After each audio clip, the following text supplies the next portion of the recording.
Snow White and the Seven Dwarfs' Big Problem. Once upon a time, in a faraway kingdom, there was a kind and beautiful girl named Snow White. She had skin as white as snow, lips as red as roses, and a serious problem. Her stepmother wanted her gone.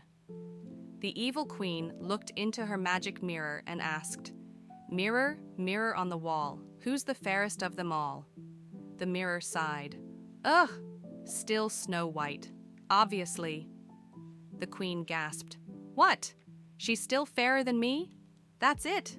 Time for plan B." She ordered her huntsman to get rid of Snow White, but the guy had a soft heart. Instead of hurting her, he said, "Run into the forest and, try not to die." Snow White, terrified but determined, ran deep into the woods. After wandering for hours, she came across a tiny cottage. "Well," she said, "if I don't find a place to sleep, I'll end up as bear food. Let's hope whoever lives here isn't too weird." She knocked. No answer. She peeked inside, and what did she see? 7 tiny beds, 7 tiny chairs, and a big mess. The place was a disaster. Dishes piled in the sink, socks on the floor, and one bed covered in cookie crumbs. Snow White sighed. "Who lives here?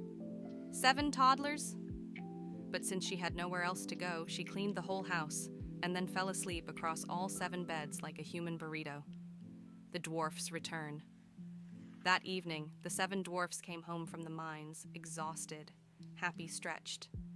"Another hard day's work," Grumpy grumbled. "Yeah, and my lunch got stolen by a squirrel." As they stepped inside, they froze. "Wait, who cleaned our house?" Doc gasped. "Who stole my crumbs?" Sleepy whined. They tiptoed inside and saw Snow White snoring on their beds. "Ah! Intruder!" Grumpy yelled. Snow White jumped up, startled. "Ah! Talking toddlers!" "We're not toddlers!" they all shouted. After an awkward silence, they all calmed down. Snow White explained her situation, and after some thinking, the dwarfs agreed to let her stay. But there was one rule. You clean, you cook, but don't open the door to strangers, especially weird old ladies. Snow White nodded. "Got it. No weird old ladies." The queen's not-so-perfect plan. Meanwhile, the evil queen, realizing Snow White was still alive, lost her mind. I have to do everything myself," she groaned. She put on a creepy old lady disguise, grabbed a poisoned apple, and hobbled toward the dwarf's cottage. She knocked. Snow White, being, well, Snow White, opened the door. "Hello, dearie," the queen said, smiling. "Would you like a free, delicious, totally not poisoned apple?" Snow White blinked. "Wait, didn't my roommate say not to take food from weird old ladies?" The queen froze. Snow White thought for a second, then shrugged. What's the worst that could happen?" She took a bite, and bam, she collapsed on the floor. The queen cackled. "Ha ha! Finally!" Then she ran away like a guilty raccoon. The prince's very awkward kiss. The dwarfs came home and found Snow White completely knocked out.